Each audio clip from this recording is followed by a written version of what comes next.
how to make kids more resilient by not overprotecting them. My name is Debbie Horrocks, and I'm a director at Learn, the leading English education and resource network. We are very pleased to be collaborating on this webinar tonight with the Center of Excellence for Mental Health.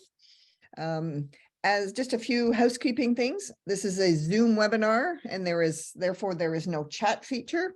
There will be a question and answer period at the end of the presentation. Many of your questions, however, may be answered during the presentation. But if you do have questions, you'll see at the bottom of the screen, we're going to ask you to use the Q&A function. There is no chat, there is no video function, so your cameras are off. Then that's just the format that it is. The session will be recorded, is being recorded, and the link to the recording will be shared with all registrants, all people who registered for it, because we know that not everybody can make it, but they're interested in the topic. So now, without any further ado, I'm going to introduce my colleague, Dr. Zamira King, who was the coordinator at the Center of Excellence for Mental Health, to introduce and welcome our guest speaker. Zamira? Hello, everyone. Good evening. It's so wonderful to see so many people attending this evening. And I think as we speak, more people are coming in to this webinar. It's not easy for parents to attend webinars in the evening, especially if you have young kids. So it's wonderful to see so many here. So I do have the pleasure today to introduce our speaker, Dr. Michael Unger. I had the pleasure of being at a conference today where he was speaking, and I had a wonderful time, and I'm sure you will today as well. Michael Unger is a family therapist, a professor of social work at Dalhousie University, where he holds a national research chair in child, family, and community resilience. He's also a fellow at the Royal Society of Canada and recipient of the Canadian Association of Social Workers National Distinguished Service Award.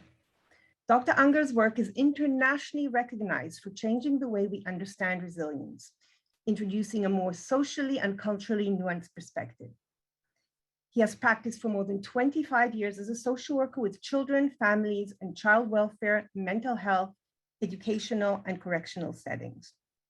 He has published over 200 peer-reviewed articles, delivered over 500 keynote addresses and workshops to audiences all around the world, and has authored 17 books for parents and mental health professionals. So I welcome Dr. Michael Unger. Thank you, Dr. King. Zamira, I want to thank you very much for this chance to just join with your community and to talk a little bit about some of these aspects of parenting, especially this pattern of overprotective parenting. So what I'm going to do is I'd like to introduce you to some of what I'm thinking about this topic and bring you a little bit into that space. But before I begin, let me just kind of anchor you a little bit into the way I kind of think about this. Now, I have 5 children of my own. We're a blended family, and my kids are now mostly in their 20s. But I can recall, and some of these ideas began to hatch for me a while back. And most memorably, when one of my daughters was about, I think she was about 7 years old or so, I was in a park with her, and I was doing the typical thing we do is, we're pushing our kids and these great big underducks on the swing, the big push as big as they want it. Anyways, I'm doing all this back and forth, whatever. And I happened to catch off to the side this mom, in this case was a mom, and she had a 4-year-old child with her, looks about 4 years old. And this little 4-year-old girl is beginning to climb up one of these great big turtle-shaped monkey bars structures. And it goes up about 10, 12 feet up in the air. And sure enough, this little kid is climbing and climbing. And you could kind of get the sense that mom was becoming a little bit more worried about what was happening here, because as the girl got higher, her voice began to get sort of raised as well. And it kind of went something like, Sharon, Sharon. That, I think that's high enough. Sharon, don't you think that's high enough? And you could kind of see what happens. So by the time Sharon, this little 4-year-old, had gotten above where mom could reach her, suddenly there was more panic in mom's voice. It was like, like Sharon, that is very dangerous up there. That is way too high. That's kind of thing. Anyways, it was funny because just about at this moment, because it's like a Saturday afternoon, my daughter, who's on my swing, suddenly turns to me and says, Daddy, another big big push. And I had to sort of turn to her and go, just a second, honey. Daddy's working right now. Just a second. So, my kids knew what I was like this all the time. And so I'm turning, just watching this thing. Okay, so how exactly is this going to get resolved? I'm just kind of curious, just watching this. Anyways, so sure enough, what happens is this little 4-year-old who hears the panic in her mom's voice reacts to it as any 4-year-old would, and basically freezes up there at about 10 feet up. So now mom has to have this different strategy because she can't reach her daughter. She didn't look like the kind with the shoes that she was wearing that she was going to climb up there and rescue her daughter. So she basically took a different tact. And what she did was she began to cajole. So, okay, honey, that's okay. Don't worry. You just take one little step back, one little step back, the way we do it with our kids, right? Anyways, the little kid, this little girl, Sharon, backs down enough that mom can grab her by the ankle, kind of pulls her off there, lands her on the ground and gives her that sort of polar bear growl that I think if we were kind of polar bears, we might eat our young, but who knows? Anyways, and she drags her off the playground and off to the car. And that was it, I guess. And I pushed my daughter and we played or whatever. But afterwards, I was thinking, wow, there's something just happened here that's really significant. And partly because I've spent most of my career working with a lot of young people, especially adolescents, who are into some pretty high-risk behaviors. And I was watching this situation, and it made me think of, in particular, some of the 14-year-olds, especially the girls that I've been working with over my career, who had taken on a lot of very high-risk behaviors. And I thought to myself, just think about that little 4-year-old Sharon when she is 14. She's on a date. She's out with somebody. And that person, that guy, say, begins to say to her to do something that she might not totally feel comfortable with. But she has been trained through that experience on the monkey bars and many others like it to, one, never trust her own body. If her body says, I can do this, don't trust that. Let a person who's bigger and older than you tell you what to do. She also had never really been taught problem solving. So the situation she thought she could handle, but nobody ever coached her how to get through a difficult situation. So what you have here is basically, and I know it might sound like a little bit of a stretch, but basically you have here a child who's now an adolescent who has no skills to cope with the dangers out there in the world in an appropriate way. Now, if I might, let's think about this for a second, because I've learned from parents as well. There were options for mom.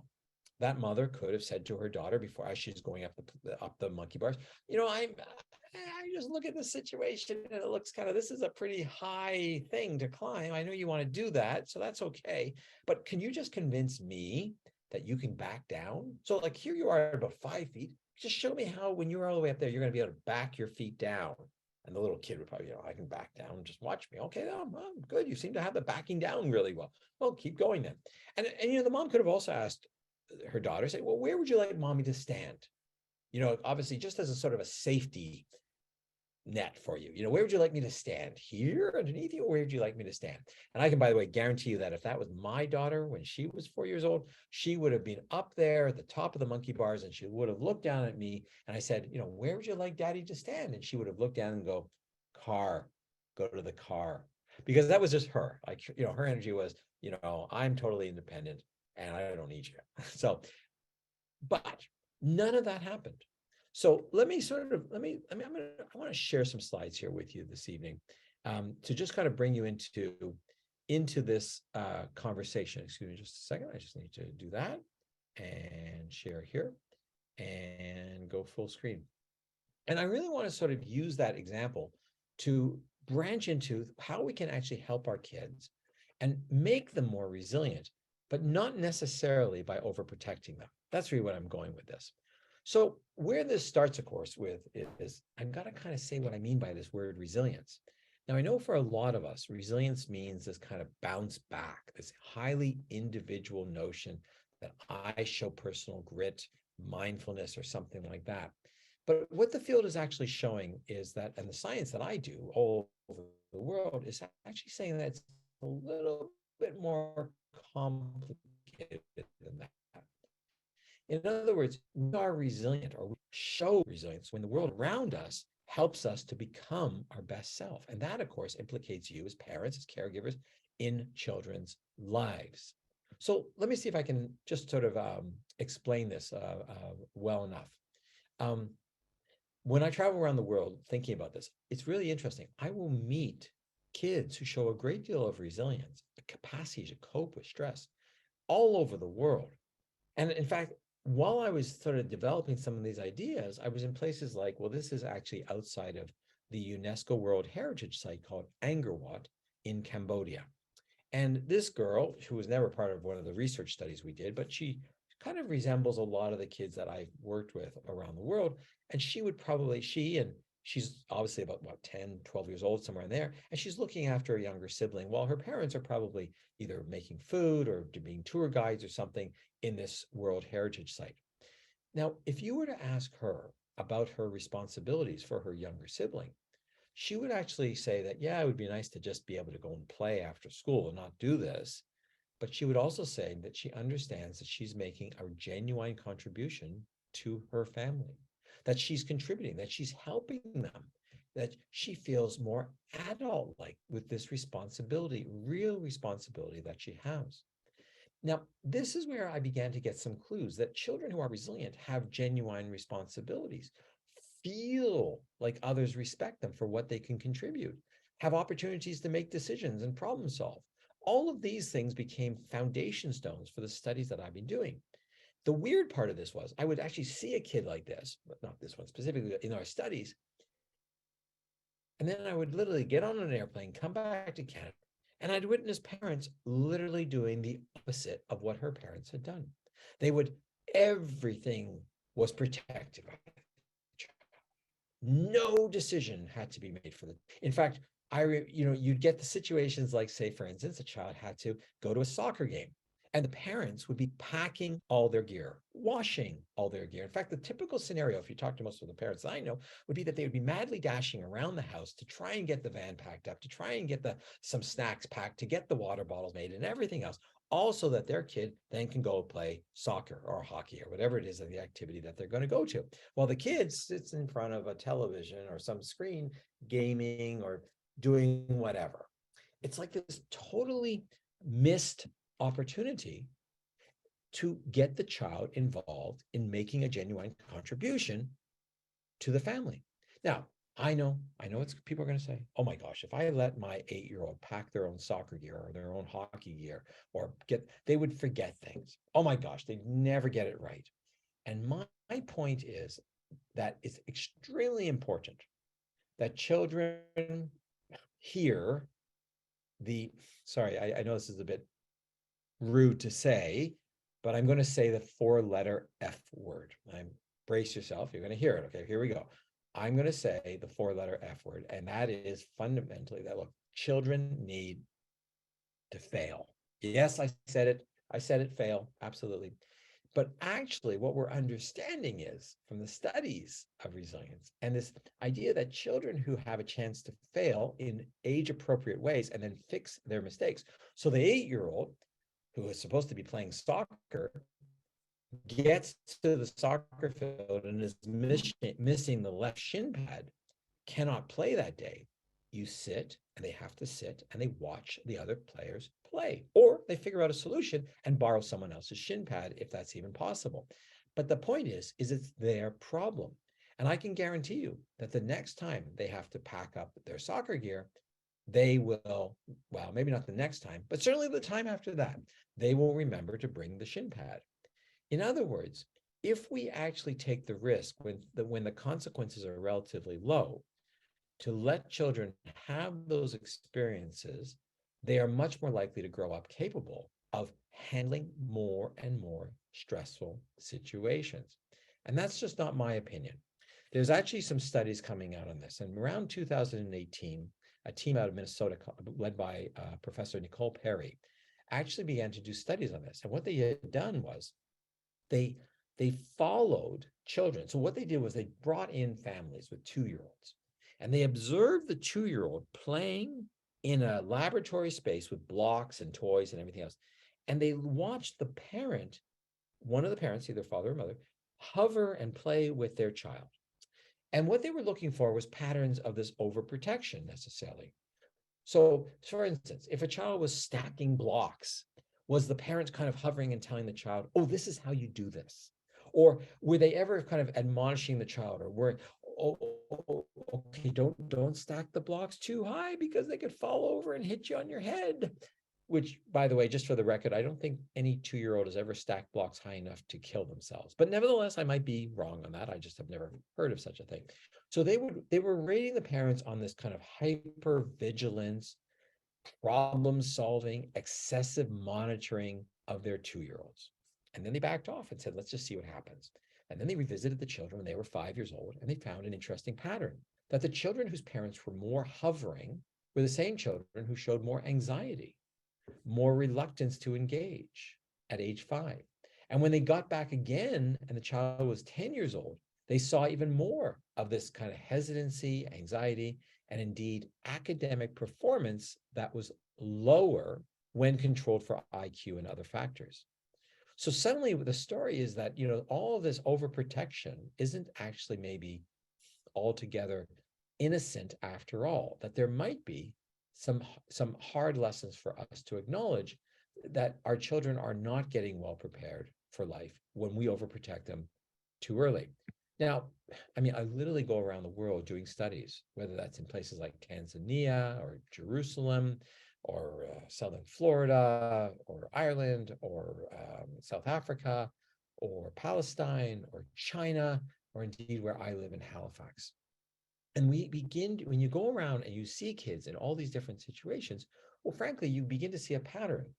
And I'm going to suggest that if I want to understand how to make our kids resilient, then what I need to understand is that where there's been exposure to some adversity, some challenge for a child, they are resilient when they have this capacity, alone or with others, to navigate, to make their way to all those, to find the psychological supports, the social resources, the cultural attachments, the physical sources of support that sustain their well-being.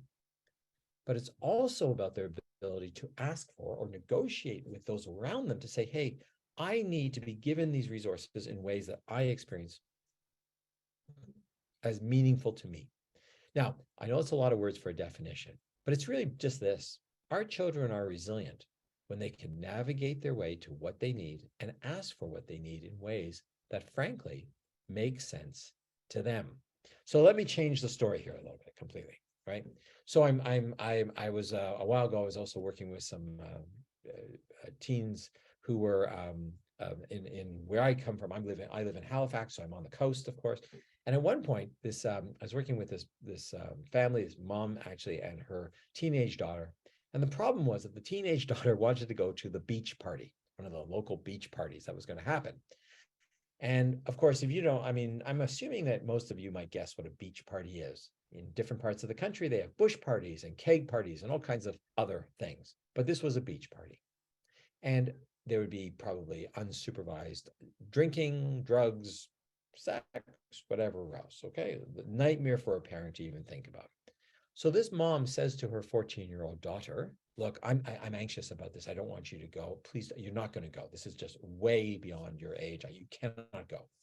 And then the mom does this kind of interesting thing. She said to her daughter, well, look, but because I see you're, obviously you want a big thing. So how about this? You can invite over some of your girlfriends and you can all sleep in the basement and stay up as late as you want. We'll order in pizza. You can watch Netflix. You can do whatever you want.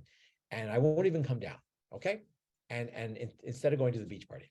And her daughter, supposedly, rolls her eyes in that teenage way, dismisses her mother as so lame. That is such a stupid idea.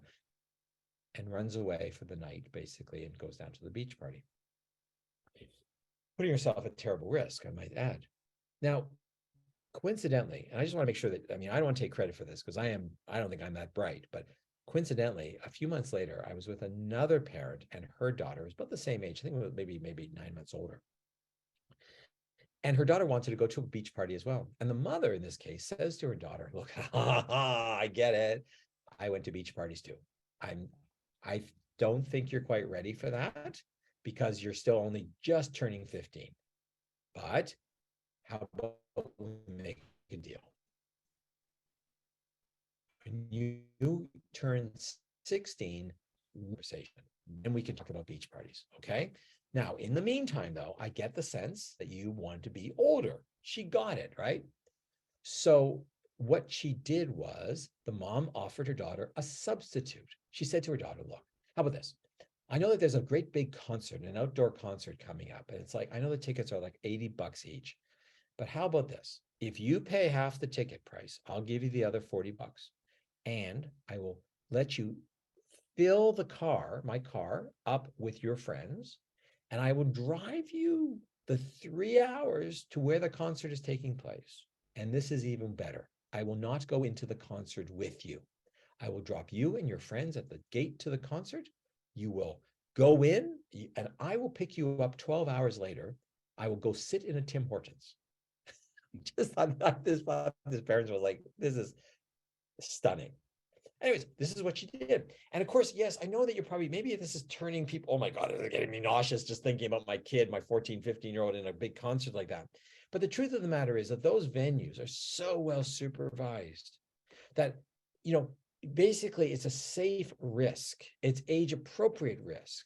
So what this kid was, and her friends, she went, of course, the friends were the audience. They were able to kind of be her witness that she had done something that was very mature and grown up. And the end result is basically what you have here is navigation negotiation. This kid is learning a set of skills, getting connected to her social capital, her people, getting a sense of her feeling older, more mature. And she's doing it in a way that she experienced as still meaningful, not the basement pizza party, but something that equaled her sense of life experience and what she was ready to take on. The beach party was dangerous and probably not appropriate for a kid of her age, but the concert was a great substitution. So what I'm beginning to understand is, as a scientist who looks at this, that there are these patterns, there are these ways that we can actually help our kids become more resilient. And the best way I know to show you that is by using the story of Cinderella. Look, this idea of, we always talk about resilience as somehow this internal, individual quality, as if somehow our children are just magically resilient. It's not quite how it works. I mean, think about Cinderella. We always tell the story of this girl, her mother dies, her father dies. She's living with the evil stepmother. Poor stepmoms always get bad raps. But along comes the fairy godmother, turns a pumpkin into the golden carriage and whisks her off to the ball, and she enchants the prince, and she has the right shoe size for the glass slipper. And basically everyone, she lives basically happily ever after. It's a bit like Meghan Markle's story, kind of. Well, maybe not. But anyways, back to Cinderella. What bothers me about this story is that we tell the story as if it's all about the girl, as if somehow she manages to show her resilience all on her own. But that's actually not what happened at all. The story is really about the power of fairy godmothers. That's what the story is about. If you take the fairy godmother out of the story, you don't have a story. All you have is an abused kid growing up in an awful home with an abusive stepmother who at probably the age of 15 years old gets fed up with being an exploited working child and runs away in a kingdom that doesn't have social safety nets because the prince spends all his money on balls for the. Basically, this child doesn't end up in the palace because there's no fairy godmother in my story to turn a pumpkin into a golden carriage or give her a gown. Instead, she's behind palace and getting into drugs and a variety of other really, really nasty problems. I'm not totally making this up because often these are the kinds of kids that throughout my career, both boys and girls, that I've worked with in my clinical practices. So when I begin to think about a story like Cinderella, we're really talking about a story of the power of fairy godmothers. And if I might, you are fairy godmothers, or if you prefer, fairy godfathers, if you prefer. Because fundamentally, what you are doing is creating the conditions for your children to thrive. When we overprotect children, I'm not sure we give them the opportunities to develop those things. And let me show you. There's actually 9 things that children in my research really seem to need to do well, to thrive, to understand and be able to cope with stress. You're going to love some of these. One of them is they need routines or structures in their lives. Children do better when there's routines or structure, where there's expectations on them. You have not been sleeping well. You've been taking your cell phone to bed. You are going to not take your cell phone to bed. You're going to leave your cell phone out here and turn it off. And that is my structure. That is what I'm going to impose on my 12-year-old, right? Because we as parents, sometimes we have to step in and help them in developmentally appropriate ways to experience life in a more predictable and safe way. But children also sometimes have to suffer their consequences. Now, maybe a 12-year-old should be allowed to stay up all night with their cell phone, get really lousy sleep, show up in the classroom, falling asleep on their desk. It might be something you want the child to experience once, but I'm not sure it's something that you'd want the child to experience more than once. In other words, I would turn to my kid who came home and the teacher told me, little Johnny here, John was sleeping in the classroom. I turned to John and say, so how are you going to solve this problem?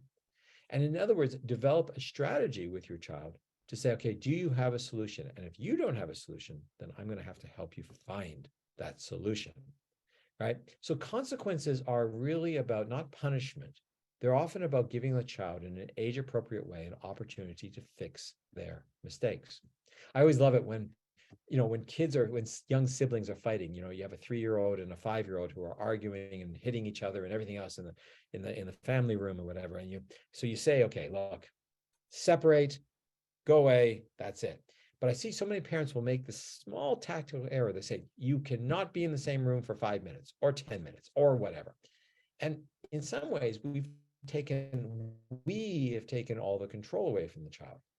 It's far better to say to a child like that, say, look, I don't know what your solution is going to be, but you two can't be in the same room playing with that gaming system or watching that screen until you figure out some solution to this.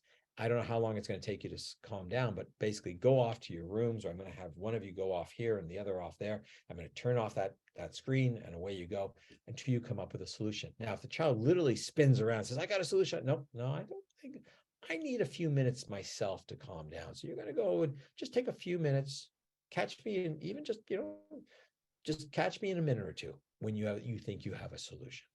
And then let the child come out of their room or come out of their corner or whatever and say, look, this is what I propose.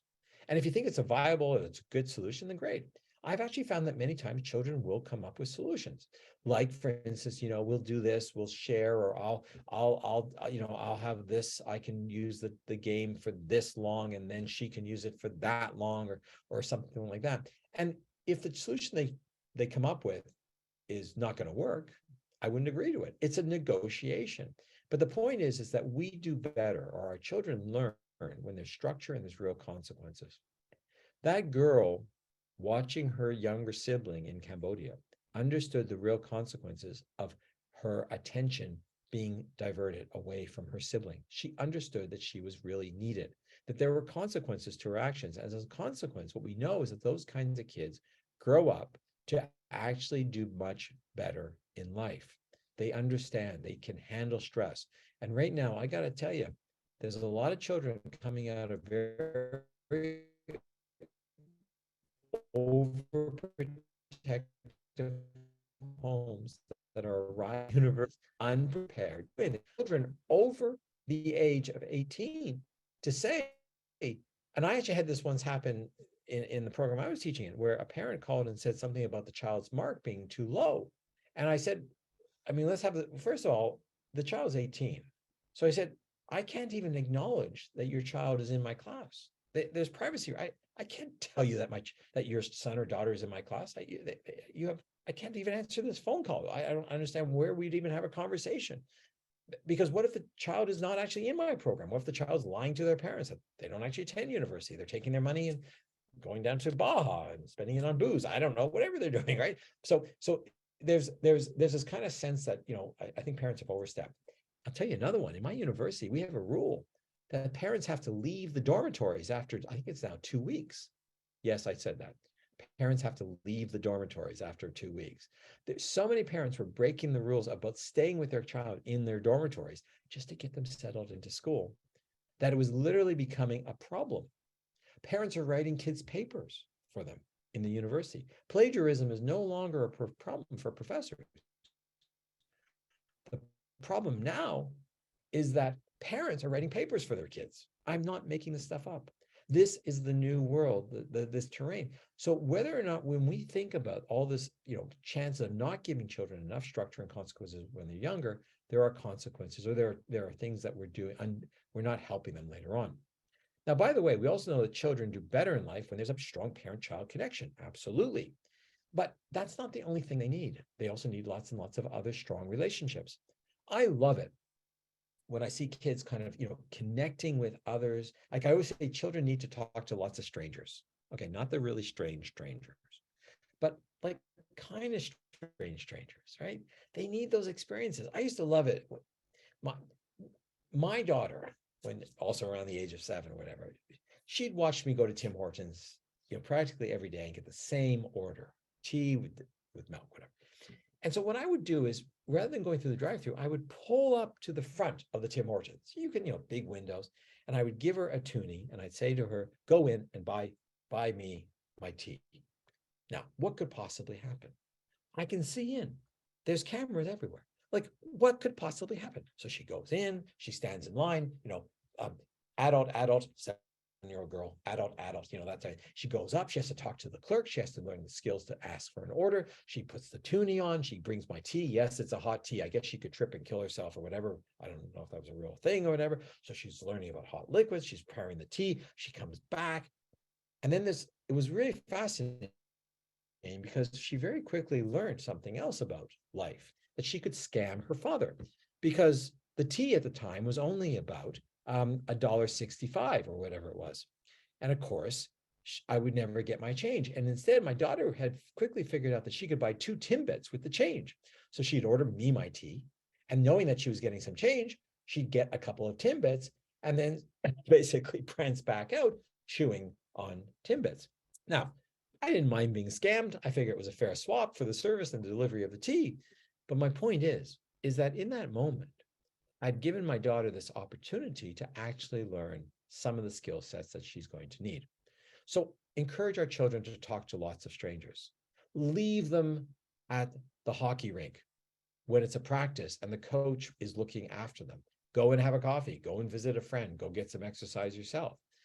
In those moments, I often have heard parents say, well, what happens if my child gets injured? Well, if it's a practice, the coach is probably very well trained in first aid and a variety of other things. Let the child be able to turn to that adult and say, I need some help. Which kind of brings me around to not only new relationships, but we need our children to feel like they have a powerful identity. They need to be able to say to the world, I am important. I can make a contribution. This is something special that I can do. And that's kind of coupled with another thing our children need, which is a sense of control. They need to be able to make decisions for themselves in age-appropriate ways. So, maybe going to the beach party is not such a great idea, but definitely having an opportunity to make other decisions might be. I always refer back to Barbara Colorosa, who was a parenting guru for many years. And she said, you can't give a 3-year-old the decision on when to go to bed, but they can decide whether or not they wear the blue pajamas or the green pajamas. And that becomes much more of a story of developing the capacity for resilience, choice, decision-making. Children also, by the way, our kids need a sense of belonging. They need to feel like they're part of a family, a community, a spiritual community, whatever it is that you're, a cultural community. I always say, I know like sometimes with surly, you get to surly 12-year-olds who just you're hosting grandpa's birthday party or something like that, and the child just won't come out of their room, or they're being really rude and everything else. And I've often said in those situations, we really need to say to our children, I'm not asking you to come out of your room for you. You're coming out of your room and being part of this for grandpa. Because you sort of are important to him. In other words, you're doing something for the family. It's not about you. Now, to be fair, the other thing we sometimes do with kids is we give them the most trivial roles and all this. Just sit there and we will serve you food. Just sit there. We don't expect anything of you. Sit there. All you have to do is say, happy birthday, grandpa, then you can go and play your video games. We set the minimum standard as if we really believe our children are completely incompetent and unable to give us anything. And I say, let's go the other direction. Why don't we ask that child to bake the birthday cake for grandpa? Now, I know you're probably goes, oh my God, this is crazy. Oh, you can't do that. This kid would never pull it off. It would be lumpy. It would be, they'd ice it. It would look like the Leaning Tower of Pisa. The icing would be sliding. It would be a complete mess. It wouldn't look right. And I got to ask you, which cake do you think grandpa wants? The Leaning Tower of Pisa, icing all mushed up, kind of gross tasting cake, or the perfect, Pinterest perfect cake that you made? And of course, the answer is, I'm going to guess that their grandson or their granddaughter made the cake. In other words, we become the fairy godparents for these kids. We create the opportunities for these kids to experience the types of things that they need. It also, by the way, our children need opportunities for their rights to be respected. They need responsibilities as well. And of course, they need to feel safe and well supported. But safety does not necessarily equate with overprotection, because sometimes when we're overprotecting them, we're not necessarily giving them the opportunities to have everything they need to thrive in life either. Look, let me give you a quick little quiz that you can answer. Think about one of your children. Here's some questions to complete. Sorry, I'm gonna pass this. I'm gonna get to this. This is just a bit more of the science. Would your child actually be able to answer these questions? Like, there are people in my life who expect me to blank, and those expectations are crystal clear to them. Or when I don't meet expectations, I know that there's a consequence and I can fix my mistakes. I can reach out to my blank to get help when I need it. Do your children know that those people are there in their lives? And these are all questions which are well sort of researched in terms of, as a child answers these, they're much more likely to experience resilience. How about, I feel respected for what's special about me when I'm with or at or doing, like maybe making grandpa's cake or deciding to go to the concert. In my blank, I get to participate in making decisions that affect my blank. Again, a child with some experience of what's called efficacy tends to thrive and flourish. At my blank, people miss me when I'm not there. Is your child really connected anywhere? There are places such as blank where I can celebrate my culture and beliefs, or when I'm with others at my blank, I feel treated fairly. Does your child have that experience of, in a sense, experiencing a just world somewhere in their lives? Or when I'm with blank, I'm responsible for myself and others. And indeed, I'm well cared for by, and I feel safe when I'm with or at. You know, a child who can answer all of those kinds of questions tends to be ones that will be able to cope with stress later in life much better. Now look, let me be a little bit more realistic here for you a second. A while back in my clinical practice, I was working with a very different kind of situation of a 15-year-old boy who was failing out of grade 11, who wasn't doing very well. He just kind of all he wanted to do was be with his friends, snowboarding, going to concerts, anything to do with his friends he was down with. But when it came to his schoolwork or responsibilities at home, he just wasn't doing it. His parents worried he was also beginning to smoke, do some drugs and this type of thing. And the whole pattern was just really, really troubling. So they ended up in counseling with me and to see what we could do. Now, interestingly, I was thinking about all these sentence completions. Where was this child feeling like they belonged? Where did they feel like they had responsibilities? Where did they feel safe? Where did they feel like they had some power, control, some decision-making power? All of that was taking place in their peer group. But it wasn't really taking place in school or work or anywhere else, which was kind of weird because their parents were self-made money. Their parents, these were two parents who came out of lower class families that after they had married, they'd started a business, a lawn care business. And the dad did most of the work with a crew, ran a crew outdoors. And the mom was actually in the back office as the accountant and manager of the whole business. So it worked great. They had made their money that way.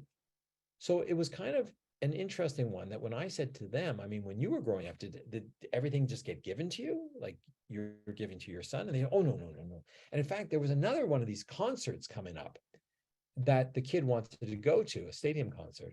And it was interesting because what they normally would do, they would just give the kid money. So I said to them, well, when you were that age, if you wanted to go to a concert, what would you do? I said, oh my gosh, well, we'd work 3 extra shifts at McDonald's and I'd have to do this and this and this to get the money to go to a concert like that. I said, well, your son, where's he going to learn some of these same skills? And they kind of went, yeah, I guess we're not really teaching him that. I mean, they were doing the good thing about the protecting him from all the consequences to his actions, but they weren't doing much about getting him ready for the challenges of life. So we cooked up a little plan. We said, look, your son has to learn the same set of skills that you developed as kids. So how about this? He wants to go to that concert. What if he had to do a chore that would pay him enough money to go to the concert? And we came up with the idea that the family heated their home partly by wood. This is out in the Maritimes. And so we said, how about this? Dad was getting in 3/4 of wood on the driveway that Friday afternoon. He was going to basically take it and put it into the basement. It's a job that would take 3 to 4 hours. And we sort of said, well, how about this? What if we had this kid do the work of bringing the wood into the house and pay him the $75? It would be approximately 3 hours, whatever, $25 an hour to haul wood. I don't know about you, but that's a pretty darn good wage to basically do manual labor. So away we go. We get this all set up. The kid kind of grudgingly agrees, rolling his eyes, whatever. Okay, fine. So supposedly so the family goes off. The wood gets delivered Friday afternoon. The kid comes home from school and goes, oh, I've worked all week in school. I can't do this. I'm going out with my friends. Fine. Saturday morning, he sleeps into 1 o'clock. And then the moment he gets up, he bolts out of the house or whatever. Sunday morning, he says he has homework to do. And by this point, by midday Sunday, it's beginning to look like it's going to rain. The wood's going to get wet. Dad goes out and puts the wood in the basement. So the family comes back to see me the next week. Actually, the boy was outside, wasn't in part of this little session. And they tell me this story. And I go, oh my gosh. And I say to them, your son must have been so disappointed when you didn't give him the $75 for the concert. That moment when you have foot and mouth disease, like, your foot is out, but you want to put it back in your mouth. It's like, I could see from the way their eyes went down to the floor that I just said something really bad. And of course, what had happened was they'd given their son the money just the same. They couldn't not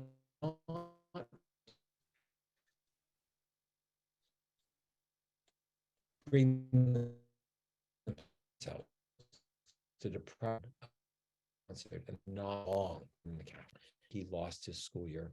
His peer group went on to the next grade. He was held back. There was a serious number of problems with that. He eventually dropped out of school. The behaviors escalated. I could never quite work with him to get that kid to actually kind of see the consequences to his actions, because fundamentally there were none. So the only thing that seemed to dawn on him finally was after he lost the school year, he realized that he had actually made a serious mistake. So I guess what I'm coming around to here is, can overprotected children really be resilient? Can they develop the skill set they're going to need to cope later with stress? Now, I admit that sometimes people have argued with me. They said, well, but children need to be protected. It's a very dangerous world out there. And for a few years now, I've been tracking the statistics to see if, in fact, that's the case. It's interesting. Crime by teens are actually down. The likelihood of them being murdered is way down. The rate of school dropout is way down. Accidents causing death are very down. Did you know that actually smoking and most forms of drug use with kids is actually down, despite all I know we're worried about fentanyl and other kind of opioids and a variety of other things, but for our teenagers, most of those kinds of problems do not touch them. And it's a very, very small minority of kids who actually become involved in some of this stuff, with maybe the exception of vaping, which has been on the rise, and a few other things like that, which seem to be kids' ways of just sort of saying, we got to do something here to feel older and more responsible of ourselves. And by the way, if you're curious, early sexual activity is way down. Our kids are not. In fact, I only say this jokingly, there's a bit of sociologists and family psychologists are kind of curious, are almost worried right now that our children, frankly, aren't having enough sex. It used to be that the average rate of kids having sex by the time they finished high school, about 50 to 60% of kids had already experienced consensual sexual activity, at least once. maybe prompt, who knows? Of our kids being lonely, they're socially isolated. So actually, I mean, if you kind of joke, I have 5 kids. I'm not sure I'd want to hear this advice myself when they were teenagers, but in some ways, the problem is not one of sexual activity anymore. The problem is of loneliness. And of course, pregnancies are down around with kids too. But there are other dangers: texting while driving, too many hours of screen time. When they do have sex, it's unprotected. Lack of open communication in families, how self-harming behaviors have been spiking. And by the way, the biggie that you may have been hearing about is this sense of anxiety. In fact, if you actually look at the rates of anxiety, both pre-pandemic, and this numbers have only gotten worse during the pandemic, what you basically know is that there have been huge increases in children going to emergency rooms for mental health problems. At the same time that all other reasons for going to the emergency room are dropping, our kids are showing up in the emergency room, and they are actually showing up there with mental health problems, mostly anxiety and depression. We cannot look away from that problem. We cannot say that it's just because of better diagnosis. It would not be explainable. In part, it's because I think between some combination, if you look at Jean Twenge's work on this, it's some combination of too little sleep, too much stimulation from screens, too many likes and not likes on those kinds of things, too much social comparisons. But there's also the element of overprotection, never having opportunities for children. A lot of kids never really, the consequences to their own actions, don't really know what is out there anymore. I would say if your child's never driven a bicycle on the road, why would we put them into a car, a 3-ton car suddenly, versus like, but they don't know the rules of the road. They've never had to learn respect for that. There's all these kinds of mechanisms that I think we need to think about. Now, I've gone on, if I convince you that maybe overprotective parenting isn't great, and you're kind of caught in that trap, as many of us are, then how do you look at that? How can we take this apart a little bit? Let me see if I can quickly give you some ideas on how to approach this. So with families that do overprotect, I never outright say, no, don't do that, because I don't know, maybe their world is really dangerous. But by the way, that's a picture of my daughter when she was younger, coming out of the forest, like that wild animal she can be. But I ask a series of questions. The first one is, I'll say, so what risks did you take growing up? In fact, just think about this for a minute, okay? Rather than focusing on the protection of your kids, let's focus for a moment on what risks you took growing up. Did you take any risks? Something that was a little bit edgy? And if you did, what risks, what did you learn from that? Oh, I'll never date somebody like that again. You learned something, right? And if you did learn something, were those lessons helpful or unhelpful to you, or maybe a little bit of both?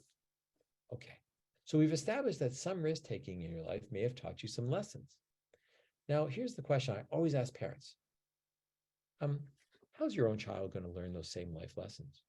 I know that often we're so focused on protecting them. So going back to the 8-year-old who does not have their shin pad at the practice, how does a child learn to be thoughtful about their environment, be prepared for consequences, helping to get themselves ready? Those are the same children I can get who will show up at university or college unprepared. They will not have studied. They will not have slept. They will not have their materials ready. These are kids that are not ready for the job site. These are also kids, by the way, that statistics would say are more at risk of injuring themselves on the job site as well. So if that pattern of questions is sort of helpful, where I go with this is I'm always thinking about with kids, it's far better to offer them a substitute than to try and suppress behaviors. Saying to a kid that wants to go to the beach party, no, is not a great idea. Giving them a substitute that gives them access to those questions. I want to feel older. I want control. I want to feel connected to others. I want to feel in control of my life. I want some structure. I want some consequence. Those, by giving them a yes to that, we move them towards adulthood. Let me give you a funny example. I'm not sure I'm sure you don't have these in Montreal anymore around here, right? These are dangerous. These are neurologically damaging. You thunk your head or whatever. But kids haven't changed. We all like to go out, have our lunch hour, then after lunch, get on these, spin around really fast and go throw up. And it was a grand day, right? It was perfect. Right? Okay, look. When you offer a substitute for those with this looks dangerous, but actually it's very safe. these have taken the same rush that a child's looking for and given it back to them in a way that the child can actually experience as positive. So I'm kind of saying, how can we help kids? How can we help to them and say yes to them rather than no? Now, I want to have a little bit of fun with you here for a second. I want to push this a little bit.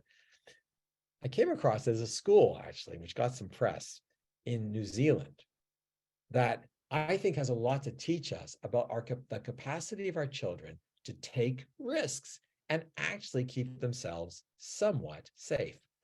Let me show you this, okay? This is a school which is being called Without Any Rules. Just watch. I'm just going to play this for a minute or two. I think this will just get the conversation going here. Okay, ready?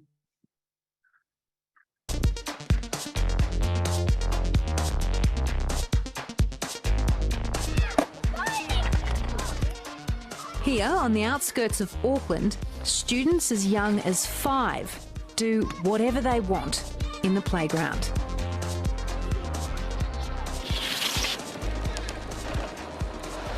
They roam around with no shoes, but plenty of homemade weapons.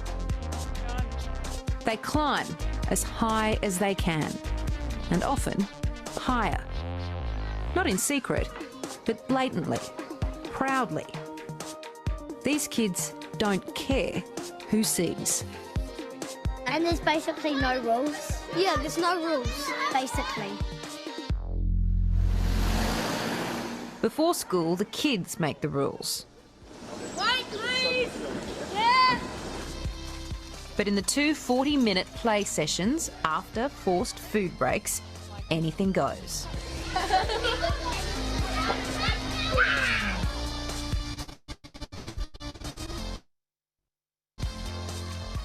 Are you scared?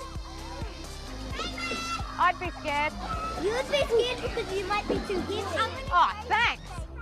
No rules, no limits, no problem for the principal. What do you call this, Bruce? Chaos? Yeah.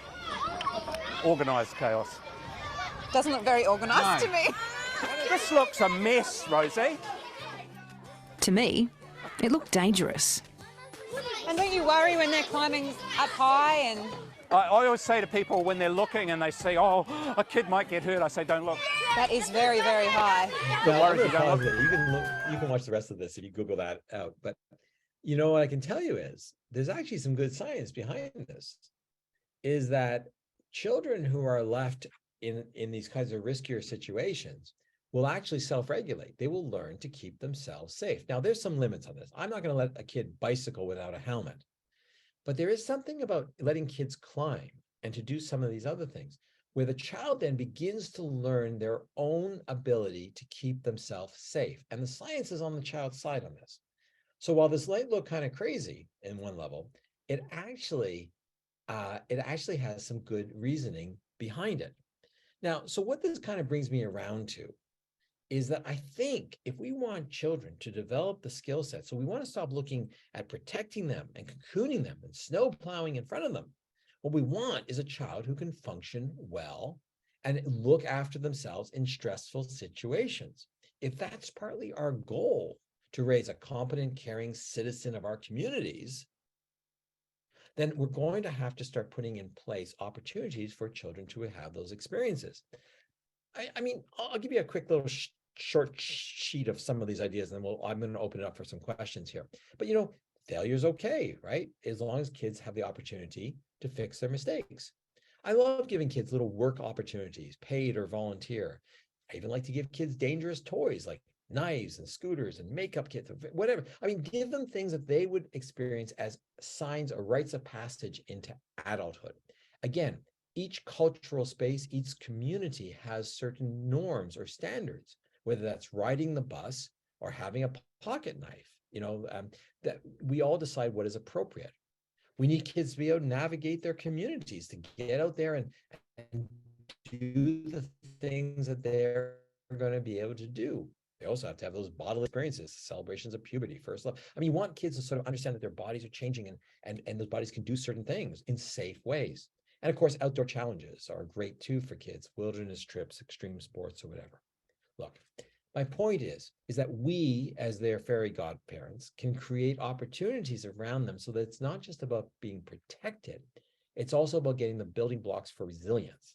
And that counters this trend towards anxiety and depression, and hopefully makes our kids better members of our families and their communities.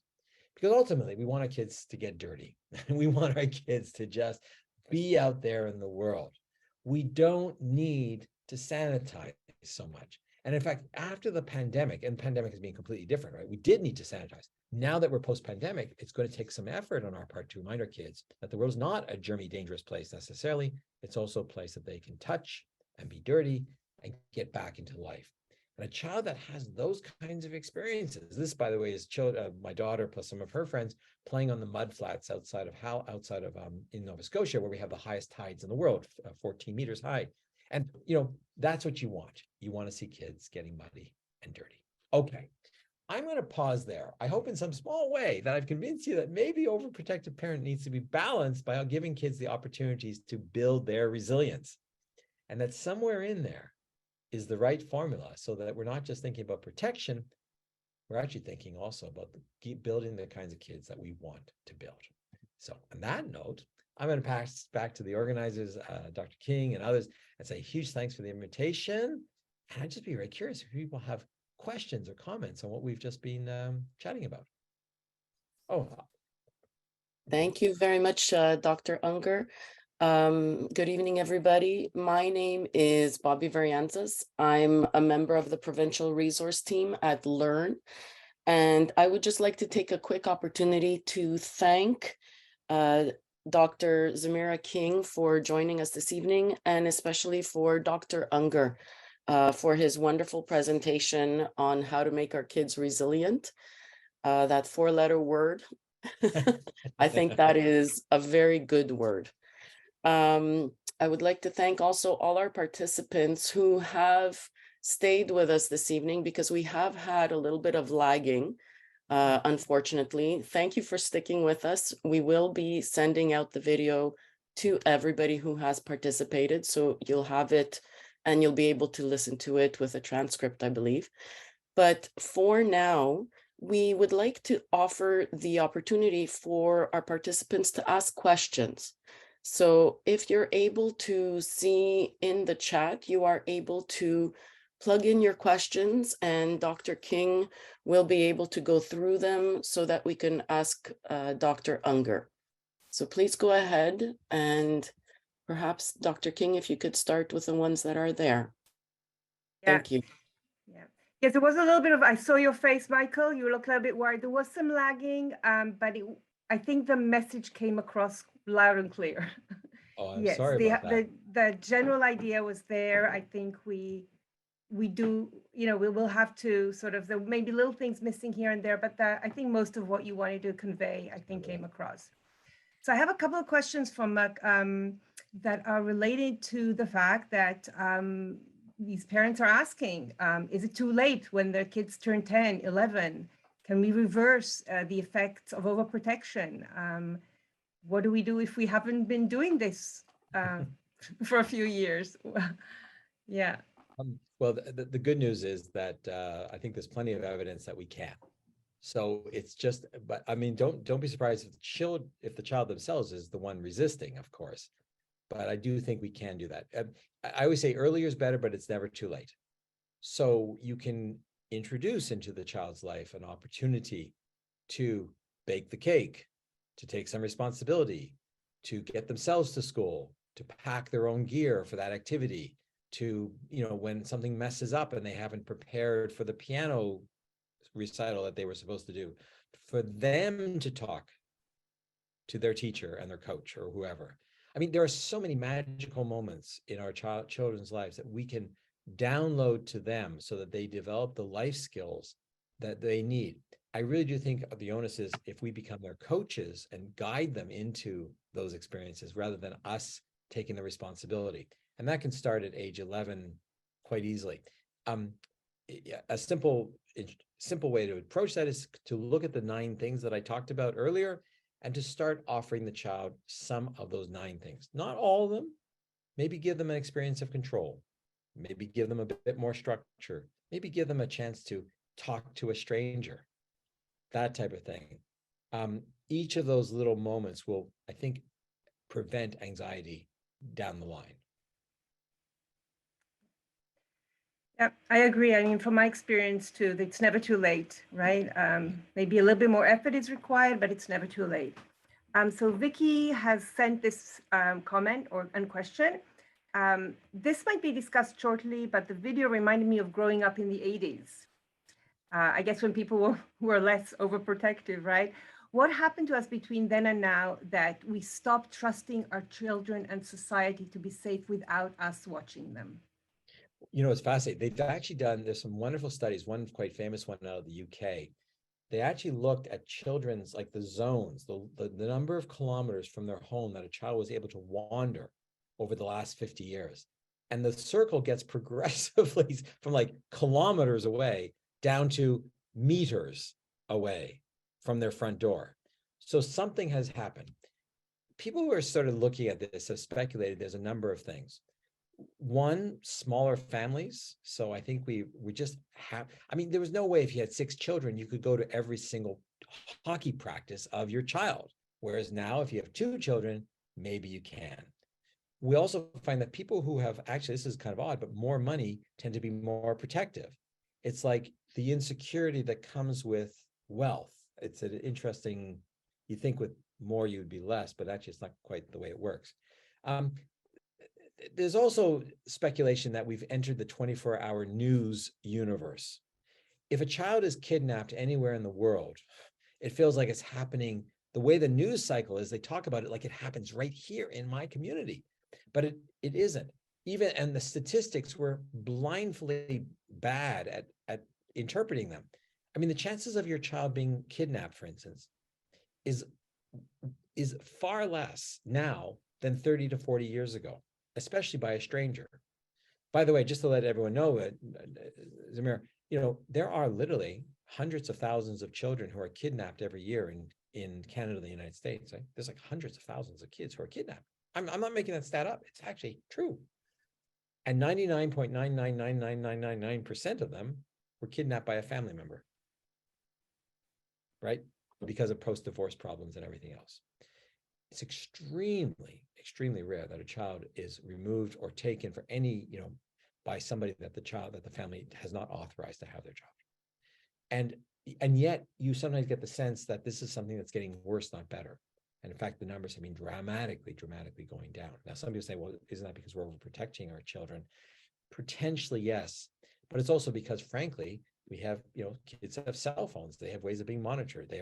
We have done great education programs through schools on, you know, good touch, bad touch, and a variety of other things to basically help our children know how to keep themselves safe as well.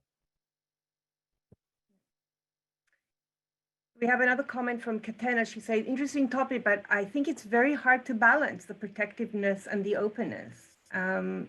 Yeah, it is very hard to balance. Yeah. How do we do that? Well, I guess for me, if you notice those 4 questions I asked, you know, what challenges, what kinds of risks did you take growing up? What did you learn? Were those helpful? And then the focus is not so much about being protective. The way I ask parents who are trapped in this, what is it you want your child to be able to do when they're 16? In fact, I often, you know, we could have a little bit of fun here. If I wouldn't necessarily, it's hard virtually to do this, but if I ask people like, when did you move out on your own? And if we went around a normal group of people, I would probably say, you know, I could say, when did you actually move out and totally have to look after yourself for a period of time? I could start at 29 and there'd always be 1 or 2 people who are still living at home with their parents, you know, and I go all the way down, I get around 24, 25, there's a few hands, and I get down to the low 20s and more hands go up in the room. But I'd be getting it often when I do that, I say 19, about a fifth of the room puts their hand up, 18, another group puts their hand up, 17 people have moved out because they went away to college, university, or whatever. And then I say, well, you know, if you have a child who's 15 years old, look around this room. You might only have 24 months to get them completely ready for independence. And parents, people will laugh and go, oh my gosh, 24 months, they have to learn to do their laundry and shopping and cooking and looking after themselves and getting out of bed on time and setting their alarms and everything else. And it's like, oh my gosh, I got my work to be done. I've got things to do. But developmentally, what we actually know, to be more serious about this, is the focus has to be on the developmental milestones we want our children to achieve. And that changes the conversation to less about the protection and more about the preparation. And that's actually where, that's where the science of resilience is. It's about creating the capacity for children to cope with those uncomfortable moments that are in their future. Thank you. We have two parents who are asking about whether when they are trying to encourage kids to be more courageous or pushing them to take risks, and the kids are holding back and they're fearful or they're stuck. Maybe too anxious, I suppose. Yeah. I'm really glad that someone they're asking that, because when I do my own training with other folks who are experts in dealing with anxiety disorders amongst children, the advice that I'm hearing pretty consistently from people who specialize in this area is that we really do need to incrementally encourage children to take on these risks and to be exposed to potentially anxiety-provoking situations. I think the tendency has been a little bit, to the moment a child says, I'm anxious about that, to accommodate. And what most people understand is that when we overly do that, it's not that, a child is panicked, completely blindly panicked and crying and, whatever. We can pause and regroup and give them a space, absolutely. But if the goal is eventually that they're going to function in society and hold a job and leave home, we can't end the conversation there. I'll be very frank about this. We have now at the university, I'll give you an example, a very concrete example just happened recently. It's not my example, it's a colleague of mine. And he recently received a list. He has 75 students in his classroom, undergraduate. He received a list from the accommodations office of 10 individuals who have anxiety in his class and cannot be called on by the teacher to answer a question in the classroom. I'll repeat that. These children are so anxious, these are young adults, cannot be called on. They have an accommodation from the university that says your professor may not call on you to ask you a question publicly in class. Now, you can agree or disagree with that. That is not my problem with the issue. My problem is, I would be happier if those same accommodation notes included a strategy to say, and this is our plan to remedy this situation. And that is not in there. What they have done is they've said, this is the situation, you will never be called on in class, and that is the end of the story. And for me, that is debilitating to the child, to the young man or young woman. So we have to get to that. I think where I'm understanding is we want to build capacity and resilience. We have to not only say, I'm going to accommodate you for today, but the experts in anxiety disorders say, I need a plan in place so that you will slowly be able to come back into whatever we define as reasonably normative functioning. You don't have to be happy about being up in front of a class and answering a question, but the world is not going to accommodate you for the rest of your life in that aspect of your life. So that's I guess where we're sort of going with this is we just can't overfunction on this. We gotta help kids to be able to function in the real world. To move forward. Yeah. There's a question from Brian. As a teacher, how should we react to students failing evaluations? Should we let them do it over or let them live with the consequences and make them understand the importance of being ready for future evaluations? I've thought a lot about this, and I often get this question, so I want to really be respectful to this. There's a slight problem with the question. It's not intended or anything. I'll just work with that for a second. The problem with the question is the question does not include any hint of what the risk profile of the child is. Let me give you an example. There's a school district in Baltimore that was working with some incredibly challenged kids in the inner city, and they were all failing. What they actually insisted they do is that the teachers in that school, in this high school, had to go and visit each of their students at home for 1 hour. They had to actually go to the student's home and visit the student.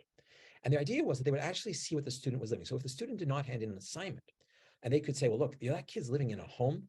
There's 4 other siblings. They're trying to do their homework without a computer at the kitchen table while mom is cooking. It's all these other kids were screaming. And now I understand why Jeffrey didn't hand in his assignment on time. That's different, isn't it? Then Jeffrey lives in a little, 3,500 square foot McMansion.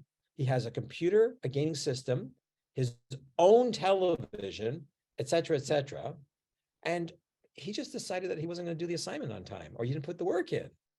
So do both those kids deserve the same evaluation, right? If you're saying in the first kid, should he have a second chance to write the assignment again or I'd say absolutely, there's no doubt. I'm more confused about the second child.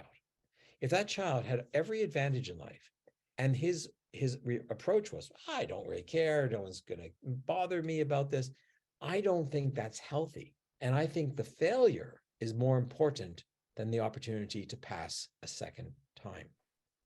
In other words, I'm trying to match the developmental need to the risk profile. And when you get that, I think some of these questions that are quite tricky get resolved. But it does mean what's basically referred to as a differential diagnosis, or some sense that we're diagnosing the problem in more dimensions, which is a little harder, I bet.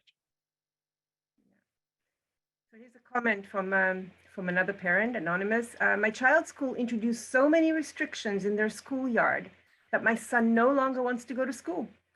How do I help him advocate for himself with educators who he doesn't trust to listen to him? I'm really glad. That's a great question. What a tragedy for many children. I've seen this over and over again now, that I think we've institutionalized overprotection as well, because somebody decided that lawyers know more than child developmental psychologists and psychiatrists and stuff. Somehow we've just thought that lawyers know more about what our children need than the professionals trained to actually work with them. And that's where we're at right now. Some lawyer somehow thought that it's dangerous for a child to do whatever, and therefore it scared a school board into changing a rule that is completely silly. For instance, there was a school in Ontario that for a while had a rule that you could not do somersaults on the playground because the head would be below the feet and it would be an inversion and it was too dangerous. There are plenty of schools that don't allow children to climb trees. There are plenty of schools that don't allow them to throw snowballs. All of these things drive me a little wonky, because if while adults are in your life in a supervised domain, children don't have these experiences. I want children to throw snowballs at each other because I want a child to make a mistake. A child who picks up a snowball, packs it really hard and throws it at another child. I mean, you don't want them to hurt the child, but if they do that and they do accidentally do something wrong, how does a child learn the difference between a nice, soft, fluffy, playful snowball and a hard-packed, icy, bad snowball? You cannot tell a child that. They have to experience that. And in a safe way where there's an adult hovering and supervising, I would like children to have some of those experiences. And then the adult come in and go, what happened? Oh my gosh, did you just throw that icy snowball? What do you think would happen? Can I not coach you through this a little bit? And instead we abdicate. No child will ever climb a tree. No child will ever climb a ladder. No child will ever throw a snowball. No child will ever learn a somersault. No child will ever walk alone. So suddenly we're getting these children who, frankly, they don't know how to stay safe on a workplace, right? They have no safety skills. They have no capacity to problem solve. That is more dangerous long term.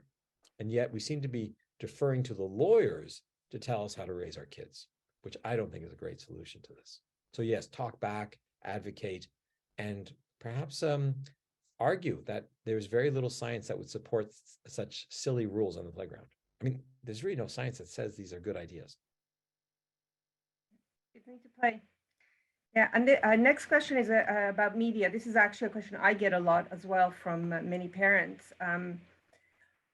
this particularly for teenagers, it's from Tina. Such great info right now. Most of our kids unfortunately have phones, especially teenagers. Where do you see the overprotection in terms of monitoring the social media use? Do you have any recommendations?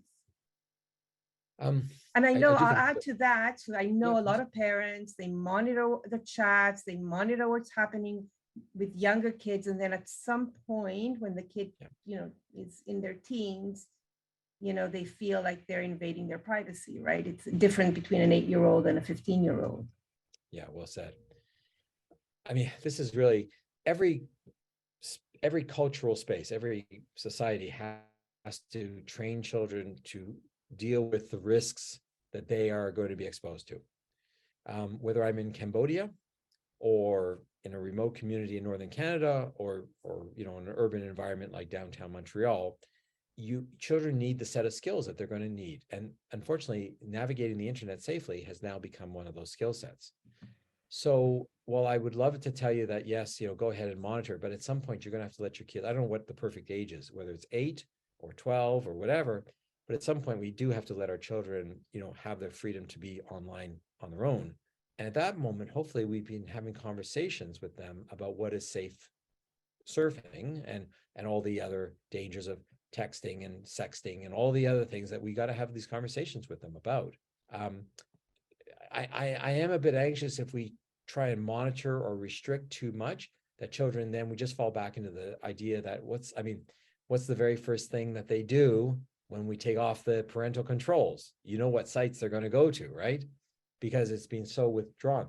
I would rather us be having mature conversations with our children that are changing over the years and helping them to learn how to safely navigate these particular things and to be there when they're still young enough and fragile enough that when something bad happens and they're being not liked by a bunch of people for something, that they're still coming to us and crying on our shoulder, and we're walking them through how to deal with that and how to unfriend people and how to choose better friends online and how to navigate, or at least looking up with them information on how to do that. In other words, just controlling isn't necessarily growing. And that's sometimes the problem in development. We need to create what's being referred to as a scaffolding around the child that helps them build the structure inside, so that that slowly but surely they get all the skill sets they need to cope well later on. And that's much more about child development than, say, just simply the overprotection side. So it's complicated, it's scary, but that seems to be what works best. Yeah. I'm looking at the time. I'll ask, there's a couple of questions regarding parents who are divorced and share custody, and face sometimes contradiction in terms of how they parent and what the child is, and the fact that children, are going through a hard time at that particular, instances. Do you have any advice on how to approach these situations? Well, I think the good news for parents who divorce is it doesn't necessarily damage children. I think that, there's been a longstanding bunch of studies from earlier. I'm not saying it's great for kids, but I think we also sometimes overinflate the negative consequences. If I had a choice between two parents who are constantly arguing and two parents who are divorced and living more separate, I would choose the separation. Because I think, at least kids can navigate between homes. They can figure out two sets of rules. Parents will often say, well, one is more lenient than the other, and that's causing all kinds of stress. Don't worry about it. Really, children can navigate. They can figure out two different sets of rules. When I'm with mom, I have to be this way. When I'm with dad, I have to be this way. And kids will figure that out, actually. As long as the parents don't sort of get into that, running each other down to the other, that does get nasty and complicated for a child. That's what creates stress. By the way, what causes the most stress to kids, people often say it's about the broken relationships with the parents. That's actually not what most of the research shows. There's a lot of evidence that what causes stress to the kids post-divorce is the change in economic status. If the child tumbles into poverty, or the child has a lot of discontinuity in their housing and their friendships. In other words, when a parent maintains continuity with the child's school community where they were, They also don't allow the child's economic status to drop. So suddenly they don't have the same privileges that they had before. Those kinds of things can really complicate a divorce for a child, especially if there's a lot of, name calling and everything else where the child has to be triangulated and take sides in the family. You avoid some of that stuff, consistent school, consistent community, no drop in economic status, and you avoid some of the parents playing out all the anger between them. And basically, most children are able to go through a divorce situation with really minimal impact, especially nowadays where it's much more common for kids to experience that. They don't also feel so stigmatized, like I'm the only one in my classroom. No, half my other kids have all experienced a divorce as well. So there are definitely things that we can do to cushion that. Oh, and by the way, if you date again afterwards, I have one of my postdocs who did some research on this. It's really good if kids sometimes, if they get attached to your new partner and then you break up with that new partner, that serial monogamy sort of thing that people experience. Don't forget that your child has formed a bond and they may want to see your boyfriend or girlfriend after you've broken up with them, even if it's just a transitional relationship. Just something to kind of keep in mind. I think sometimes we forget that our children are part of those relationships that we form post-divorce. Thank you. There are a couple of questions regarding children with special needs, either having ADHD or learning disability or even on the spectrum. And, how do we approach those kind of kids in terms of, again, striking the balance? You want to help them and understand their needs because they have more needs than maybe an average child. But we still want to give them those opportunity to take risks and to grow. So do you have any suggestion on special needs kids? Yeah. I mean, it hasn't, the kids with those profiles have not been a huge part of my practice, but I do have some colleagues who are very smart and have been kind enough to share with me some of their ideas. So the kinds of things that I certainly hear is, it's not that different. A child who has special needs still needs friendships and sense of power and control, structure and consequences and opportunities to feel really good about what they can contribute and all the rest of it. So in some ways, we still have to structure environments so that kids get these things. But, we as their adults in their life might just have to do a little bit more work and make sure it's developmentally appropriate for the child's cognitive and physical capacities so they don't become overwhelmed. In other words, you want children still to have control and decision-making power. They can still fail, but you want to make sure that they only fail in ways that they can fix. You never want a child failing because I can't fix this problem. It's just well beyond my capacity to fix. A good failure is when the problem is within their reach to fix. And if you guide it by that, and you kind of follow the child's lead a little bit, generally speaking, everything we've talked about here this evening is probably going to hold up somewhat the same, with some change, minor. So we're running out of time. I just want to read one more comment because I thought it was a good one, and maybe that will be the last one. There are quite a lot of questions. We couldn't cover all of them. So this is a question from somebody anonymous. I'm just wondering if it's possible that society today has a misguided conception of self-esteem, leading to less resilient individuals. I seem to notice parents and even administrators in school trying to eliminate obstacles with the idea that it would not foster the child's self-esteem. Thank you for that. Yes, false praise has never been shown to be of any value to a child.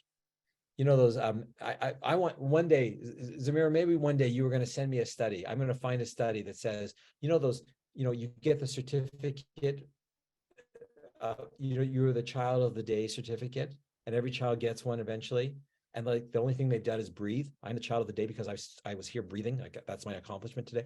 I've never seen anything that supports that kind of thing. But a child who does a genuine contribution to their school or to their family or to their pet or whatever, that is the basis for self-esteem. There is no evidence that just simply false praise in any form does anything but create a sort of a primary narcissism that makes people more vulnerable, not less. So I guess that's the best answer I say is make sure a child earns. I mean, they don't have, set the bar reasonable, but they have to earn what the praise that they get. And that tends to be the inoculation against future stress. They understand their self-worth much better. And kids know when they are doing well. we can't fool them. They're not fools. They know that when they're getting false praise. Well said. Yeah. Yeah. Okay, I think our time is up. Am I correct, Debbie? We're almost at 8:30. This has been excellent. I want to thank you both. It's been a great collaboration between Learn and the Center of Excellence for Mental Health. I am a parent, but I'm like you. I've got older kids, but grandkids coming up now. So I think a lot of what you said resonated with me today. I want to thank you, Dr. Unger. It's been exciting, and I'm sorry we couldn't get to all the questions. But it's been a great presentation. So thank you, everyone. We will be sending out the recording to everybody who registered. And again, like Bobby said, we're apologize for the audio, but we have no control over that. So there's only so much we can control. Thank you, everyone. And I wish you all a wonderful evening. Bye-bye. Bye-bye now. Okay, thank you, Michael.